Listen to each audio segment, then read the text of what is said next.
Welcome, everyone, to Transformation TV.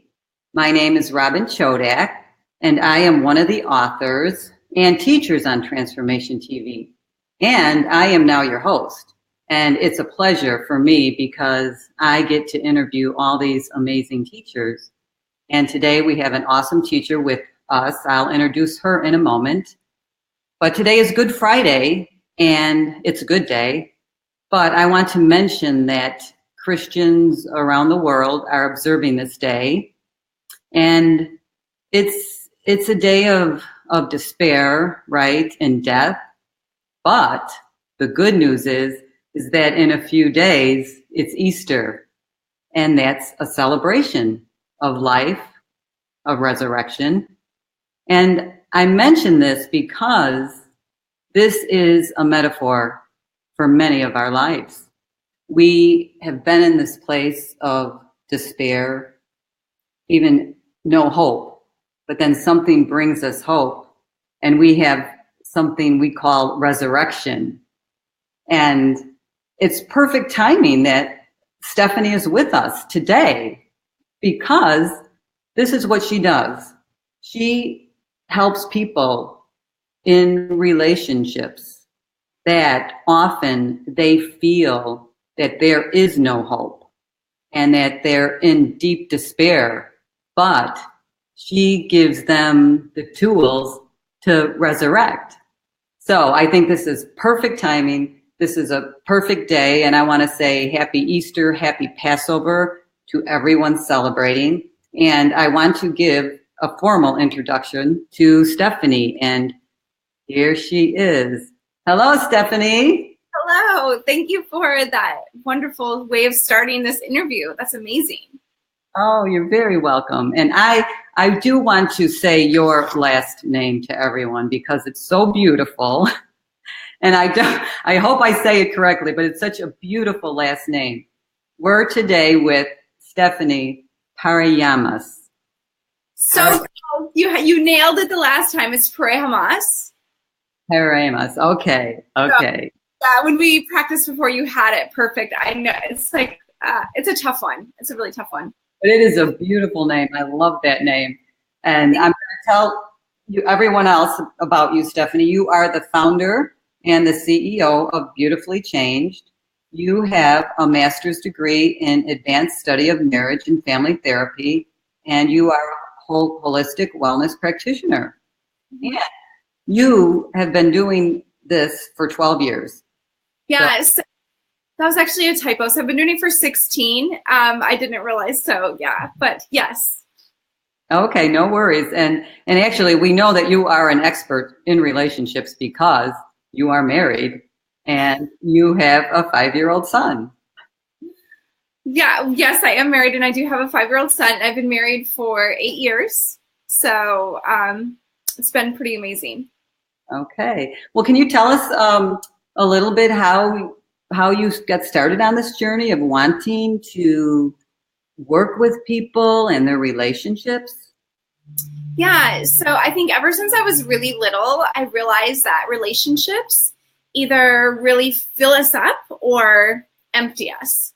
And I was discovering the more that I would watch, and I've always been somebody who kind of watches people and kind of observe, and like I'm one of those people who I don't have to make the mistake myself. I can learn from watching other people's success and mistakes and kind of model what they're doing.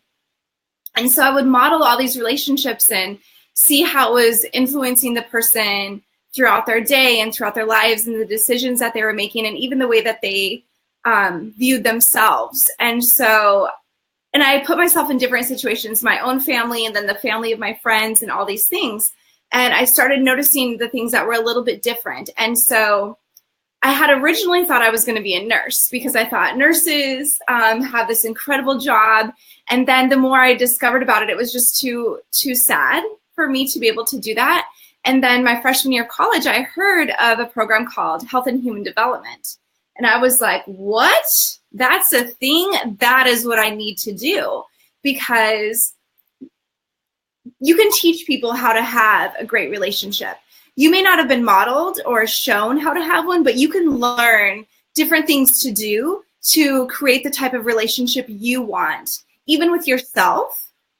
So I was like, this is a teachable thing. Like, it doesn't matter where we started. We can always enhance it if we want to. So the more I learned, the more I just kind of dove in, and it just became the thing that I can't get enough of. Wow. That was an exciting journey, and how you made that shift. And it's interesting what you said about modeling, because oftentimes we don't have the let's say ideal role models in our lives, right? Right. But even if that's the case, you can still learn. You can still learn how to have good relationships. Exactly. And so I often like to think that when I'm working with somebody, that here, I'm just going to give you this information and you can keep it and utilize it, or you could throw it out. Whatever you want to do, it's 100% up to you, but I'm just here to be your backboard, sounding board. Let's experiment and find out what's going to work for you in your relationship and find the sequence that works the best. Because people will often say, oh, I've tried that, it didn't work. And that's a big thing that I like to talk with people about, is like, maybe when you tried it, you weren't ready for it. You know, like I've read books before, and there's certain books where I read them, I wasn't ready for them. I wasn't getting the message that I could have. And then I go back and read it a few years later and I'm like, holy wow, this just blew my mind. Right. Yep. So sometimes just because we tried it before, we may not have been ready for it at that moment. So let's try it again and see what happens. And then just continue to keep what works and tweak what doesn't. Yes. And I imagine that you would get some people that come in, and it's not always couples that you would get, because we're in relationships with a lot of different people, right? Exactly, Robin. We definitely, like, business, work, you know, whether you're an employee, whether you own the business, whether it's relationship with your parents, with your child, with your friends, or even with yourself. Mm-hmm. So it's all about working through all of those relationships, because I really think that the quality of our relationships really influence our happiness level, how we handle stress, how we handle all the other aspects in our life. Right. That it makes a lot of sense. And if you aren't happy with, well, I think you probably need to be happy with yourself first, right? Go ahead, speak on that. Okay, so I know so many people have that thought, but this has just kind of been a new, actually, since I started writing that book, Beautifully Changed, my ebook, and then I was like thinking about all this stuff. And I actually don't necessarily think that we have to love ourselves first. I feel like we love people with the ability that we love ourselves. And so usually most of us do love something or like something about us, or we can find strengths. I mean, there are a few people who really, really, truly struggle with that, but usually when I'm working with them, I can get them to say something that they value in themselves. And so they can usually, I mean, whatever I love about myself, I'll probably find that in other people to love, right? And so I really think the harshness that I am to me, the same harshness I'll have to others, right? If I'm super critical with myself, if my self-talk is very negative, I'll be very quick to see criticism from other people, even if they don't mean it as criticism, right?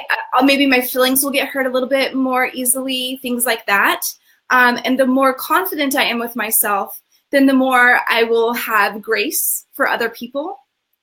And so I just don't think it's as black and white as I have to love me before I love them, because that almost feels impossible for some people, when instead it's like, let's increase your ability to focus on your goodness and your love for yourself. Mm-hmm. And then that'll help increase your ability to receive love from other people, and know that not everyone's out to get you, that sometimes they're just going to love you the same way they're loving themselves.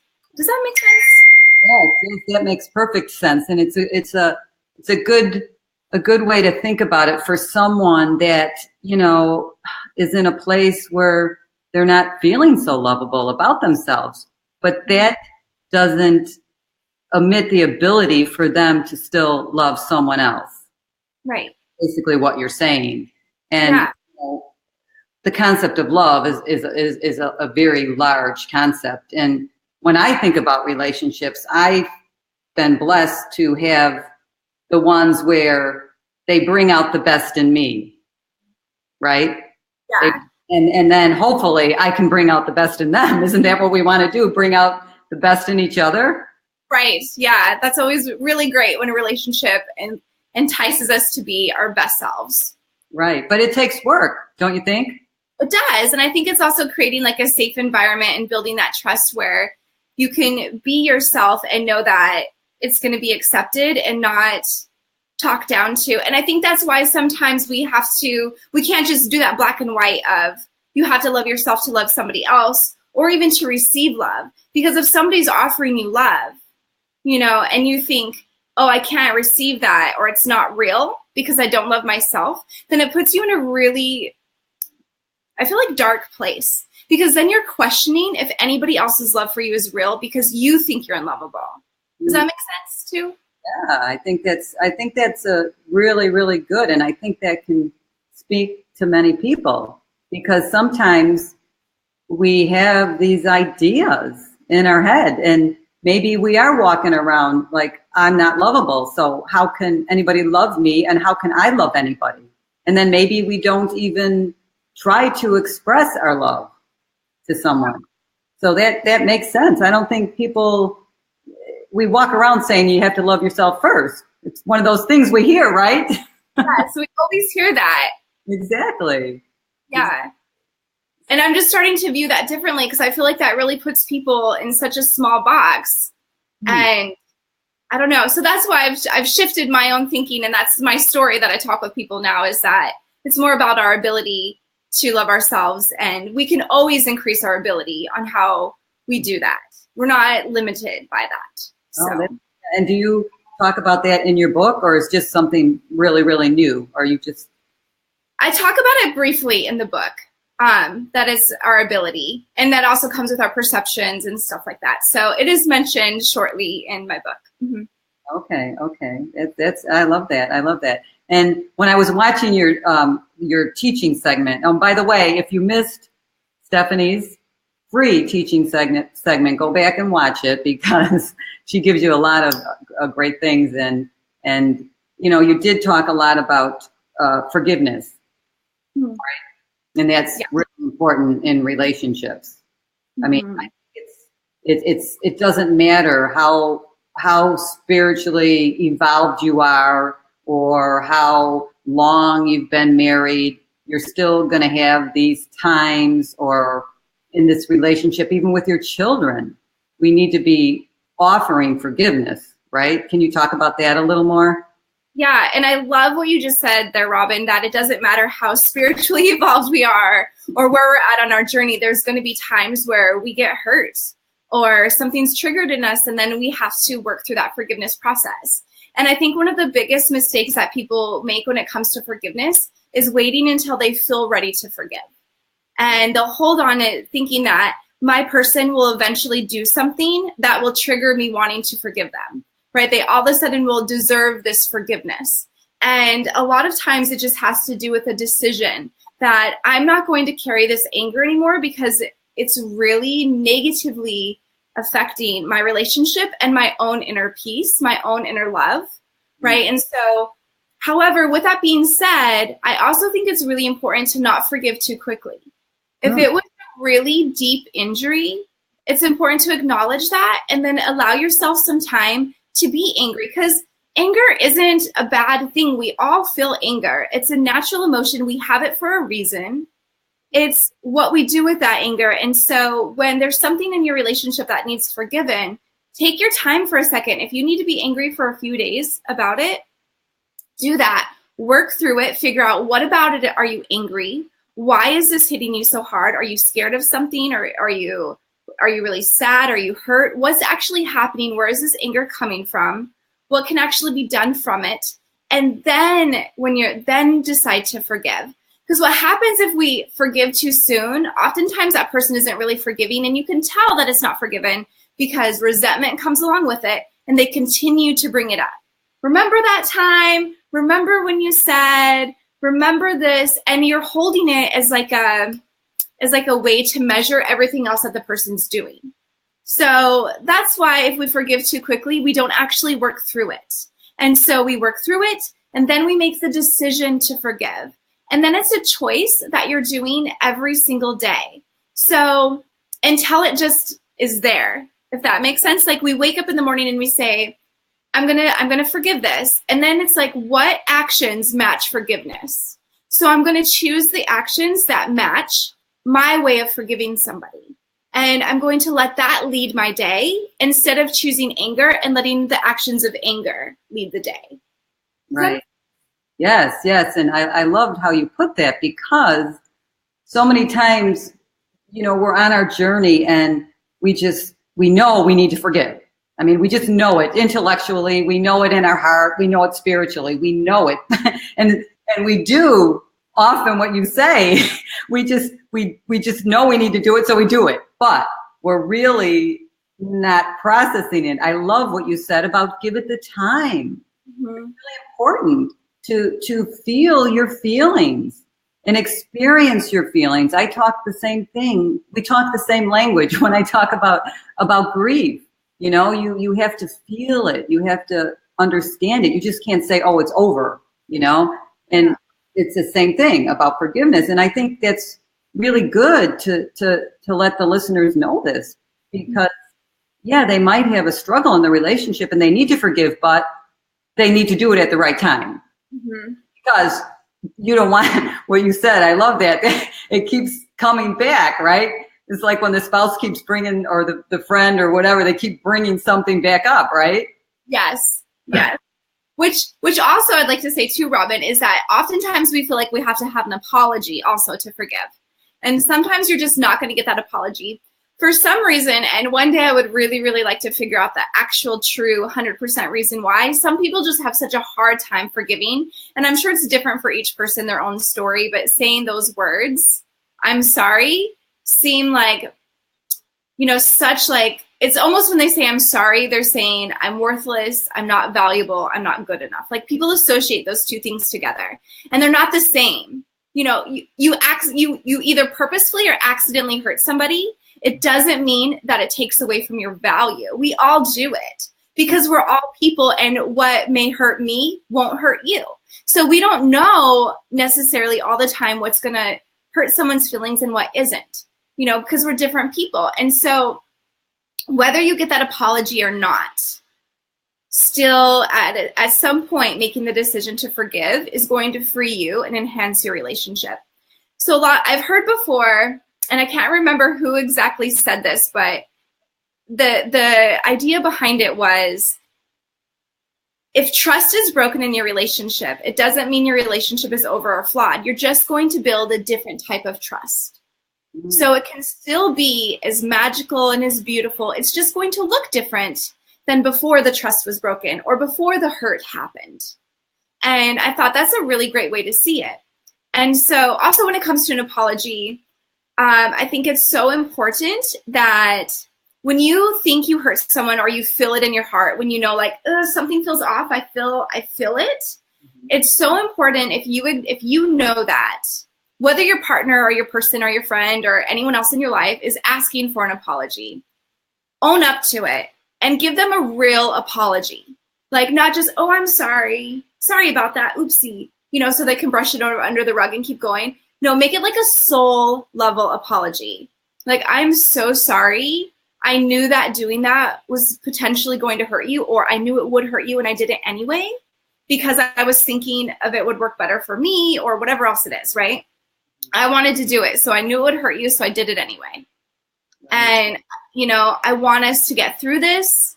Let's do what we can. What can I do so that you know that I value you and I want this to be okay? You know, just put a little bit of meat into your apology versus sorry about that. Now let's move on. Right. Yeah. No, that's yeah. It sounds so much more authentic. And I think that there's an energy that comes with it too. I think people can really sense that and feel that. Yeah. But I loved what you said. I want to go back to what you said about the trust issues, because I think that is really important, because you hear stories. We always hear stories, right? About, well, you get to hear them all the time because that's what you do. So you hear stories about everyone's relationships or how certain things have happened to break that trust. And oftentimes in our minds, we just feel that, oh, it could never be healed. It could never go back, or we just can't get through it. But I don't believe that's true. And you work with couples all the time, and I'm sure that you see that they may have come into you initially thinking that, oh my gosh, they did this, they did that, I'll never get over it. Yeah. But they can. It's a myth. It's one of those myths, right? Just because someone made a mistake or they broke the trust, it doesn't mean that it can't still exist. You know, right? And I think we need to talk about that more, because I think people just want to end them too quickly. I don't know. What do you think? No, I love how you said that, Robin, that it's a myth, that the broken trust can't ever be healed is a myth. That's perfect. So I think if you want the relationship to work, which most people do, even if there is like a heartbreak or a trust, like a broken trust that happened, if both of the people truly want the relationship to work, then they both have to put work into recreating that trust. It cannot be one-sided, right? Because one-sided, the person, either way, whichever way it's coming from, is going to feel like something's missing. So a part of that rebuilding the trust is like consistency, right? Actually, any part of your relationship, if you want to have a thriving relationship, there needs to be consistent love and kindness put into that relationship, and fondness and gratitude has to be on a consistent basis. And so what happens once a trust is broken, oftentimes we focus in, like if our focus over here is like, oh, our love and loveliness, oh, it's so good. And then a trust happens, we're like focusing on that. And we just zone in on everything that fits that story. And that becomes the only thing we're focusing on. So instead, it's like before that broken trust happened, your person wasn't perfect. There was flaws that you could see as flaws, right? Or somebody else might have seen as flaws. So there's still that same person, just something was amplified because something that hurt you hit a little bit deeper.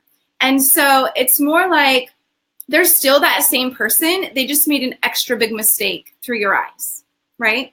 Mm-hmm.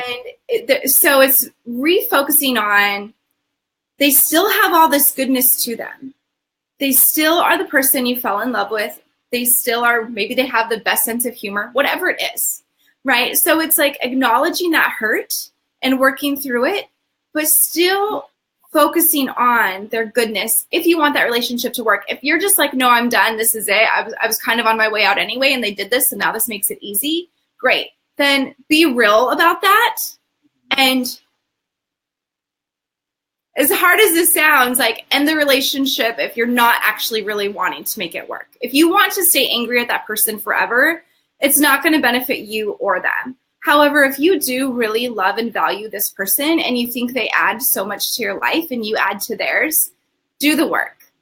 Because as you said, it's a myth that it can't get better. So there's so many couples who come in and they'll say, or even think about friends or your parents or work relationships, anything where there's been a huge rift, and then how much closer you get because of that.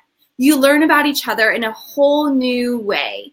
And you know that your bond is even more unbreakable because you've had this huge injury and it could be repaired. So yeah.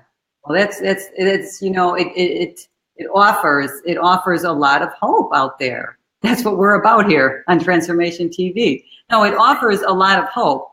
And I like what you said as well, though, because there comes a time where there's a reality check, okay? If both of those parties aren't working to make it better. And you actually said I don't know if it was in the book, but you said it in your teaching segment, it takes two to break it and two to make it. Mm-hmm. And I love that, because I always like to say it takes two to tango, because I told you my husband and I are tango dancers. Right. That's right. So I love that statement, but it's exactly what you said. You know, it takes those two people, but there's that reality check. Like you said, if they don't want to be in it, it sounds harsh, but there's a time, right? Yeah. There's a time. But, they come to you because they know that there's that little glimmer of hope, I would think, right? Yeah. Or sometimes people will actually come because they want a way out, and and then they're like, oh, look, we tried that and it didn't work. So bye. But I do also think when it comes to like a broken trust, and this is where that forgiveness comes in as well, both people need to forgive themselves. Or like the person who had their heart broken needs to forgive that other person, and the person who did the heartbreaking also has to forgive themselves, and maybe even forgive the fact that their partner got so mad and so hurt. Because sometimes we think it wasn't a big deal. Like, what are you so upset about? And it's thinking like it's almost like that your partner didn't have the right to be as hurt as they were. And they did, because we're perceiving it through our own way, right? And so there's a lot of forgiveness that has to come, like a full circle of forgiveness. And knowing that, we're not meant to be perfect people. We're going to make mistakes, and it's about progress and learning how to better ourselves so that we can live the life we want. And me bettering myself, it may be a different definition than you, Robin, wanting to better yourself, right? We're working on different things. However, none of us are meant to be perfect people, or we would have already come out perfect, So, I mean, I don't know. We're meant to make mistakes, and we're meant to grow, and we're meant to thrive, because again, every relationship you get into, a mistake in this one isn't going to be the same mistake in this one. Right. So. No, I love that, because I'm just laughing because I don't know why we think they should be perfect, right? Yeah. Like the other person should be perfect. I guess because we love them. But it always reminds me when someone does something to me that I'm not perfect. I get that reminder because, we're all so imperfect at times. We're all striving for excellence or that level. But yeah, I think maybe we have those expectations that they should be perfect all the time. And like you said, we are flawed, Yeah. And I think it's so important to also remember, even though we're flawed, we're still extremely valuable and priceless people. Yeah. So being perfect doesn't all of a sudden make us more valuable or all of a sudden enough. We're already enough and worth so much right now in this moment, with all of our mistakes and imperfections and whatever it is, whether we eat too many cupcakes or we don't know how to say certain words, you know what I mean? We're all just these wonderful, valuable beings that are enough right now exactly as we are. And when we want to better ourselves, it's based on just basically what is going to help us feel that we're thriving and meeting our full potential and living our purpose that we feel is ours. Does that make sense? Oh, yes. Yeah, I think everyone can resonate with that. That's beautiful. And I say the same things you say. You ate too many cupcakes. Don't wake up and beat yourself up. Forgive yourself and just make the choice. Make the choice to not eat that many today. Yeah. And I'm also like, did you enjoy those cupcakes? Then great. Live in the moment of enjoying them instead of eating them. And then, again, our ability to love ourselves can be enhanced in every moment where we catch ourselves beating ourselves up. We can say, whoa, time out. What am I doing? I wanted to eat that cupcake. So eat the cupcake and enjoy it. Don't beat yourself up about it. And then if you want to go for a hike later to burn off your cupcake, then great. But at the same time, love the cupcake just as much as you love yourself when you eat broccoli. I don't know. Yeah. Oh, I think that's great. I think that's great advice. Absolutely. It's great advice for people. And I think that, people, and if they watch your teaching segment, they're going to get a lot of really good tidbits. And I know that you talk about, maybe you can just talk about them. It's, we always want to make things so complex, right? But you actually narrowed it down in your book and in your segment about the thing you need and, what you need for a relationship, the 2 steps, Yes. Can you talk about that a little? Yeah, so the two steps that I think are really important in any relationship if you want it to last is first, be kind to yourself, and second, be kind to your person. And it really comes down to all these, like I like how you said, Robin, like I really just narrowed it down because everything else, like how to communicate, how to have conflict resolution, all of those just meet the symptoms, right? Where if we really get to the heart of the issue, it's how are we treating each other? And so let's respond and treat each other with kindness. And I think that's the thing that needs to be so consistent in your relationship. Like Stephen Covey, he talked about the emotional bank account, right? And this also plays into trust and forgiveness. If we have a really solid emotional bank account, it's going to be a lot harder to withdraw or put it or bankrupt it. Okay, so we want to keep our emotional relationship, our bank account of our relationship really, like just, we want to be millionaires when it comes to that. You know what I mean? So, and how we do that is like little acts of kindness or all these little things that we're doing that put deposits into our emotional bank account. That way, when we do mess up, when we do make a mistake and we take a withdrawal, we're still in the positives. And if we're not giving kindness on a daily basis, then what happens is we're in the red. And so any withdrawal just feels like another smack to the face. It feels like we're in a boxing ring versus in a relationship, if that makes sense, right? Like we're supposed to be in a relationship that fuels us. And like how you said earlier, Robin, where you feel like it makes you a better person. It allows you to be your best self. And so right.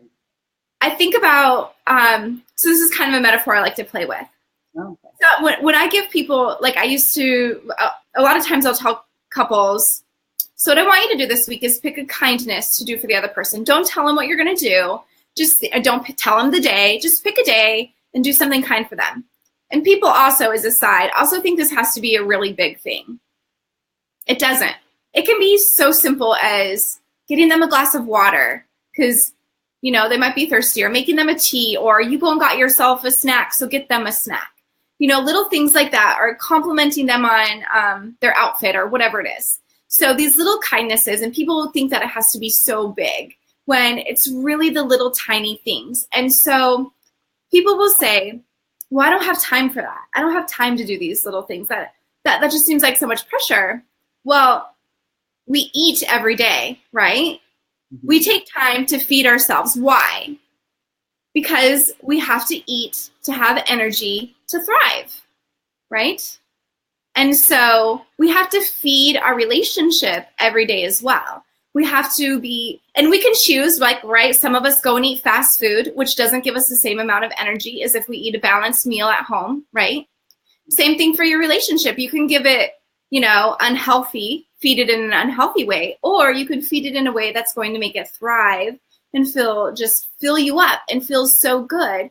And then it makes that bank account so hot, like so much in the black that when something happens, you're going to be okay because the foundation is solid. Right. And that kind of comes from like being friends too. Like a lot of relationships, they forget to have fun with each other. They forget to be friends first.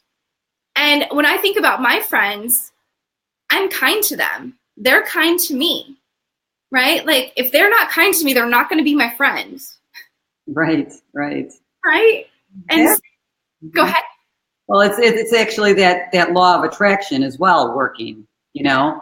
I mean, we do attract all kinds of different people, but when you want to keep that relationship going, you know, the ones that work are the ones that you enjoy being around. Yeah. And they bring out the best in you, you bring out the best in them, and you're kind to one another, right? I don't want to spend my time with someone that's just constantly, you know, throwing digs at me, right? If you're leaving that relationship, that interaction, and you feel like, oh, what just happened there? I feel really sad and down, and I'm doubting myself, and I'm wondering what I'm doing in this world, then it feels really negative and heavy. And so the same applies, and we just forget. Sometimes maybe we take each other for granted. We just feel like they're going to be there.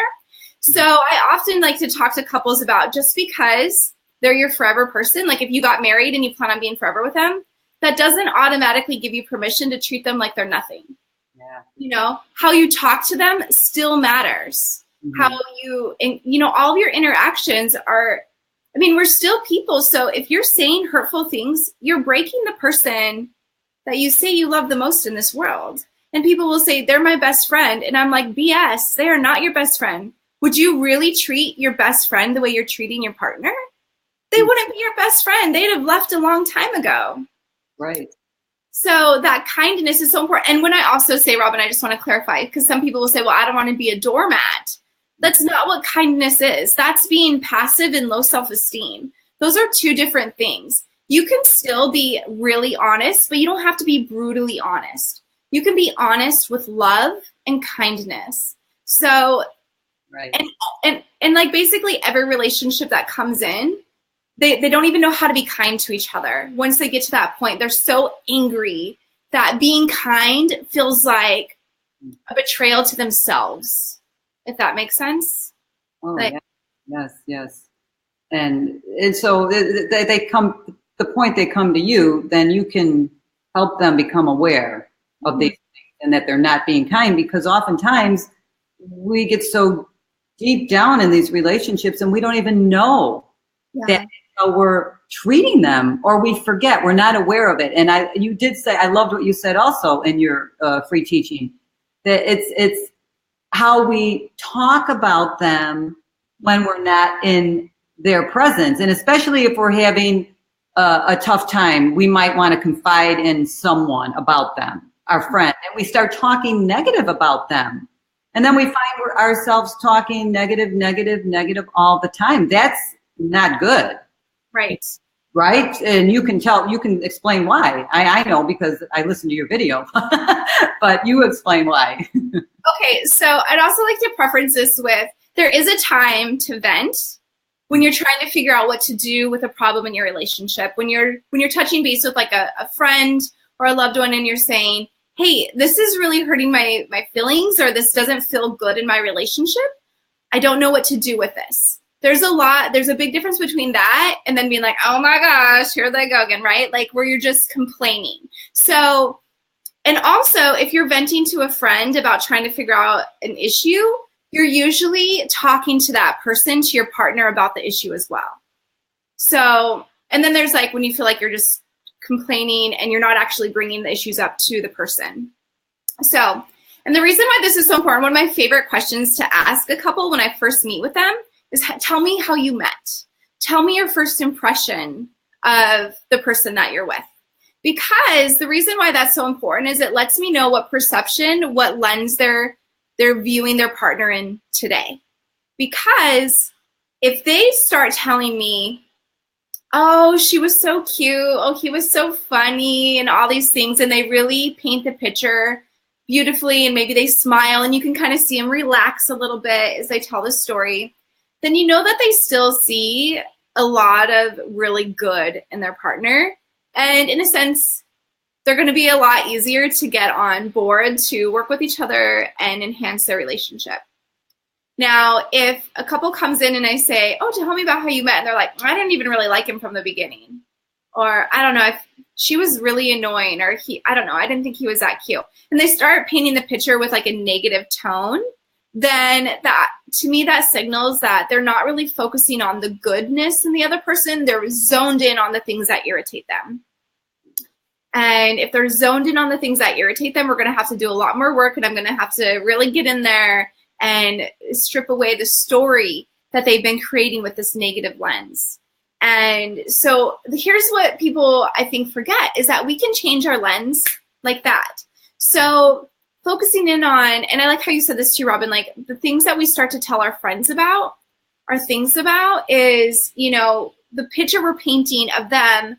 And then sometimes we may just say like such a negative story all the time. And then we're like, I don't know why my friends don't like you. I don't know why my family doesn't like you, right? Because they're hanging on to those stories. And so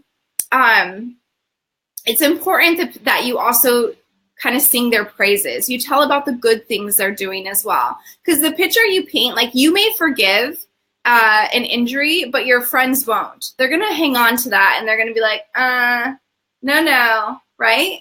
And so, yeah. So anyway, with the perception that you have your lens, you can change it. And so for those who want the relationship to work, I really, really encourage them to again, lead with forgiveness and kindness and focus in on the good stuff.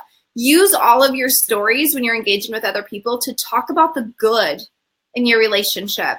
Again, unless you're really stressed about a certain area and you want feedback and you're literally trying to problem solve, and maybe you don't go tell those stories to everybody.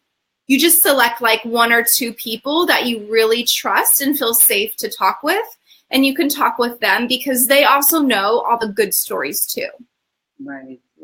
And Stephanie, can somebody come in just as a single person without a couple? Let's say a woman is having an issue in her relationship.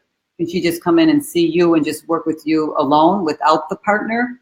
Or do you always want the partner with them? So therapy is different than coaching too. So back when I was a therapist, you always wanted the couple to come in together.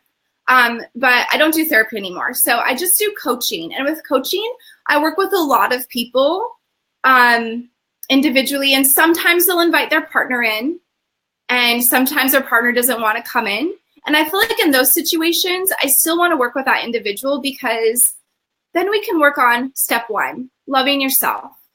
And how do you really make sure that if you do decide to stay in this relationship, how are you not going to let the things that bother you negatively influence every other aspect of your life or the way you see yourself? And how can you love yourself stronger and love your partner stronger?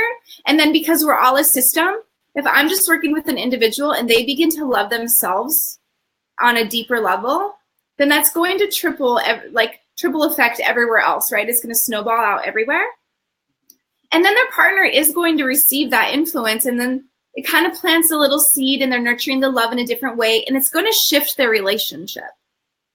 Even if their partner doesn't join, their relationship is still going to benefit from working with an individual. Okay. That's good. And I think oftentimes people they have a fear sometimes to start coaching. It's same with me, all of us who are coaches, people are a little resistant sometimes because it's fear of the unknown, right?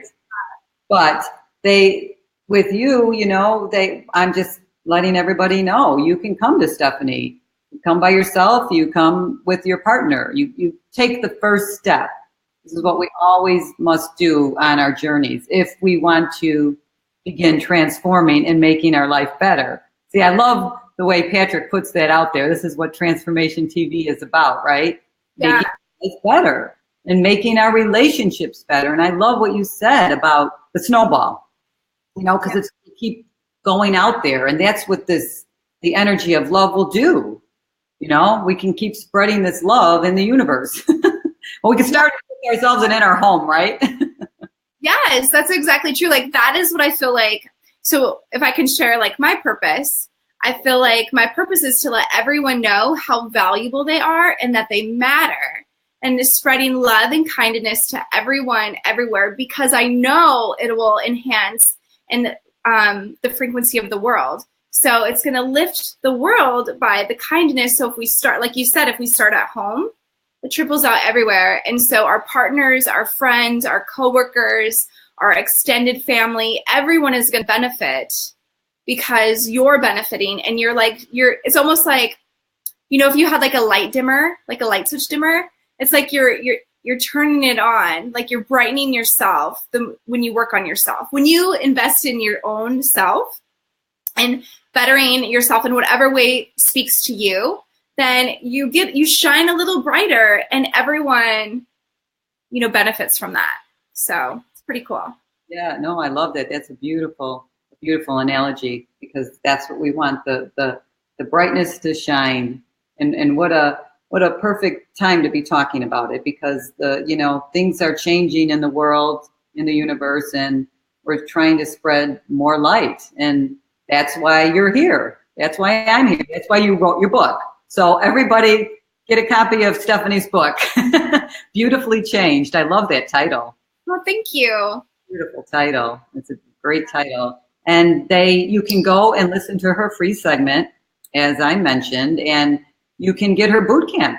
And these boot camps are great because they're designed to have like personal one-on-one coaching teaching.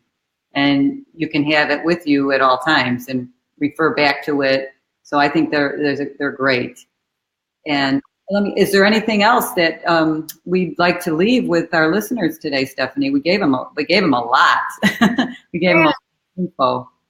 So I think I also want to share with the boot camp that it does come with a workbook, and I also add two. So I do hypnosis as well. That's part of my coaching packages, is I include guided imagery and hypnosis, just because I think it's like an amazing tool to use and get in there. So my boot camp also includes a hypnosis on self-love and one on forgiveness. So, okay. Yeah. So with all of that, a person can definitely make that light switch go up. Yes. Brighter in themselves and with their partner, and trickle it into the universe, right? Yes. Yes. And I don't know, I just guess when all else fails and you don't know what to do, choose love. And then all of your decisions will line up with that, because if you want your relationship to last, focus on the good. It doesn't mean you have to pretend the negative isn't there, but you work through that negative and you focus, you keep your eyes on the love. Mm-hmm. And, it's like other things will come in and you can deal with that. You can handle that. When your foundation is made with love and kindness, then everything else seems like it's just a little annoyance that comes. Like, when you are walking and you have like a little piece of like a rock in your shoe and you're like, I need to get that rock out, right? But you don't throw away the whole shoe, right? You just dump out the rock. So I don't know. Right. No, that's a great analogy. You don't throw away the shoe. Just get out the thing that's irritating you at the moment, right? Yes. It doesn't last forever, that irritant. Right. You can get rid of it. So the message, again, it is a message of hope. Yes. It is a message of hope, which leads to transformation. Mm-hmm. And oftentimes, like I said earlier, sometimes you need to, it's that the tough space, the tough part you're in, that brings you over to this place, the good place, right? Yeah. Yeah. Yeah, so I wouldn't be scared of those irritants or those little rough things in your relationship, because it's what makes your relationship beautiful, and it helps you guys grow together. So, but yeah. Yeah. Well, again, Stephanie, thank you so much for joining us, because I know you're on vacation, I believe. I am. Thank you. Yeah. No, thank you so much for having me. This was fabulous. I love talking with you, Robin. You're fantastic. Oh, well, thank you. It's been a pleasure. And I know that everyone watching, they have enjoyed it. And, they can go back and watch it, even if they're not here with us today. And I'm sure that you'll be hearing from more and more people. So thank you so much, Stephanie, and have a great day. And bye, everyone, for now. See you next time. Bye-bye.